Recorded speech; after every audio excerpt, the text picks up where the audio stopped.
बहुत सारी खवातीन हमारे क्लिनिक पे आती हैं, हमें ऑनलाइन ज्वाइन करती हैं और वो एक ही शिकायत कर रही होती हैं, जिसको देख के वो बहुत परेशान होती हैं कि हमारे पैरों पे बड़ी सूजन हुई हुई है, बड़ा पानी जमा हुआ है, बड़ा फ्लूइड इकट्ठा हुआ है, तो इसकी वजह क्या है। अब बहुत सारी खवातीन ना डर के मारे गुर्दों का टेस्ट करवा लेती हैं, RFTs, और उसमें क्रिएटिनिन बहुत लो आता है और फिर वो देख के कहती हैं कि भाई गुर्दे तो महफूज है, तो ये पानी फिर क्यों जमा हो रहा है। यही जो क्रिएटिनिन टेस्ट है ना, डॉक्टर्स ये करवाते हैं गुर्दों का फंक्शन देखने के लिए। मुझे इससे पता चल जाता है कि खवातीन का लीन मसल मास कितना है। जितना ये लो है उतना लीन मसल मास कम है। जितना आपका लीन मसल मास अच्छा होगा उतना क्रिएटिनिन आपकी विद इन नॉर्मल रेंज आएगा, क्योंकि अक्सर खवातीन 0.5, 0.6 उनके क्रिएटिनिन लेवल आ रहे होते हैं जो शो करते हैं कि मसल्स कमजोर है। अब मसल्स का और फीट, ये जो पैर है, इनके ऊपर ये सोजन का और पानी के जमा होने का क्या ताल्लुक है। अल्लाह पाक ने जो हमें मसल्स दिए हैं, उन मसल्स में पंप्स लगे होते हैं। हमारा जो लिम्फेटिक सिस्टम है, जिसका काम है फ्लूइड को मेंटेन करना,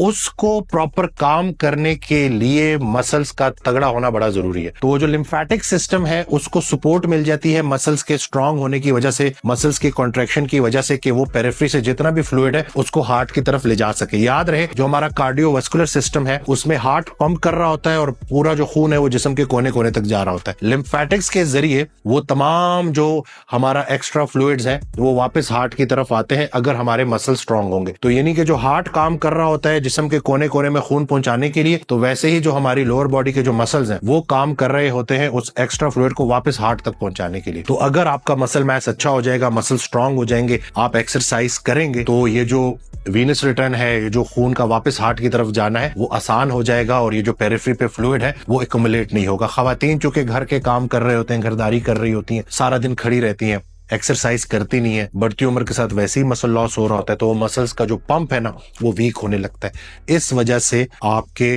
जिस्म में पानी जमा होना शुरू हो जाता है। तो गुर्दों का मसला नहीं है, मसल्स का मसला है। अगर आप भी अपने मसल्स को स्ट्रांग करना चाहती हैं तो अभी नीचे दिए गए नंबर पे कांटेक्ट करके अपनी रजिस्ट्रेशन कंफर्म करा सकती हैं, या आप कमेंट सेक्शन में ज्वाइन लिखें, हमारी टीम आपको तमाम डिटेल्स प्रोवाइड कर